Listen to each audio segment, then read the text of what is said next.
যে জমি একসময় ছিল পতিত, আজ সেই জমিতেই ফলেছে সোনার ফসল। উপকূলীয় অঞ্চলের নতুন এক চাষ পদ্ধতি বদলে দিচ্ছে কৃষকের ভাগ্য।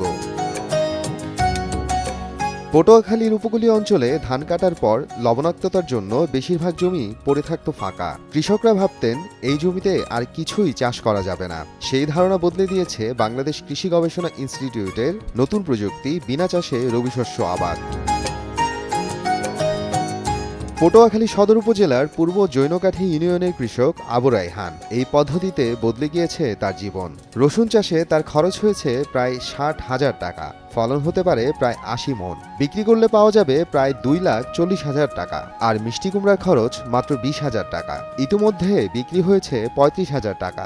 জমিতে রয়েছে প্রায় 50,000 টাকার ফসল। আমাদের এলাকায় এর আগে কখনোই এই সমস্ত জমিতে হয়তো খালি থাকতো, নয়তো মুগ ডাল ভালো একটা হইতো না। তো আমি করছি, আমাকে সবাই বলছে যে এগুলো দিয়ে কি হইবে, একটা বড় ধরনের একটা লসের সম্মুখীন হইতে যাইতেছি। তো আমি তারপরও তার স্যারেদের পরামর্শে এগুলো কইরা আসছি। কিন্তু যখন 60 দিন বয়স রসুনের, তখন আমি চিন্তিত ছিলাম যে আসলে কি আমি ভুল কিছু করলাম। তারপরে যখন আমি দেখলাম যে রসুনগুলো আমার হইতেছে, তখন বুঝলাম যে না, আসলেই কম খরচে অধিক ফলনের আশায় একই পদ্ধতির চাষাবাদে আগ্রহী আশেপাশের কৃষকরাও। বেশিরভাগই মুগ ডাল চাষ হতো।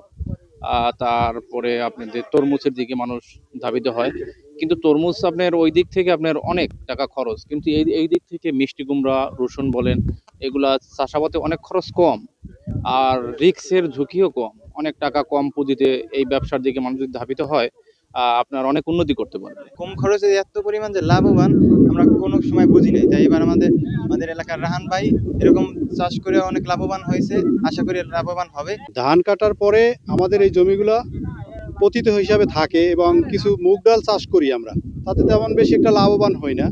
কিন্তু এই ফসলটাই আমাদের এলাকায় প্রথম বিনা চাষে রসুন চাষ, এইটা দেখলাম। এটা অনেক লাভবান হওয়া যায়, এটা আমরা কখনো বুঝি নাই। রসুন, মিষ্টি কুমড়া, বিভিন্ন কৃষি চাষ সার ছাড়া এবছরই আমরা নতুন চাষ করলাম কম খরচে। কৃষি গবেষণার ইনস্টিটিউটের মাধ্যমে যে এই ফসল যে কৃষক ফলাইছে, এটা অনেক আশা করি লাভবান হবে। আমরা এই কৃষি পণ্যটা দেখে আমরাও আগ্রহ প্রকাশ করতেছি। পটুয়াখালী সদর ও কলাপাড়া উপজেলার বিভিন্ন অঞ্চলের পরীক্ষামূলক ফসলি জমি পরিদর্শন করেন বাংলাদেশ কৃষি গবেষণা ইনস্টিটিউটের মহাপরিচালক ডক্টর মোহাম্মদ আতাউর রহমান। মাটিকে সংরক্ষিত রাখতে হবে ভবিষ্যৎ প্রজন্মের জন্য, সেজন্য কম চাষ দিতে হবে আর কি।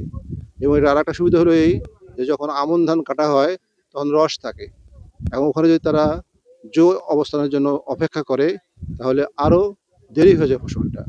কেউ দেরি না করে তারা যে ডিপলিং পদ্ধতির মাধ্যমে রসুনটা রোপণ করছে এবং খড় দিয়ে আচ্ছাদিত করে দিচ্ছে, তাতে হয়েছে কি যে আগের রসটা ব্যবহার করছে এবং টাইমলি ফসলটা করতে পারছে এবং খুব সুন্দর ফলন হয়েছে, স্বাভাবিক চাষের মতো ফলন হয়েছে।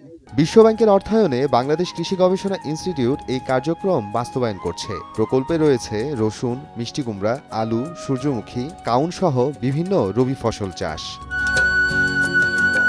সময় সংবাদ, পটুয়াখালী।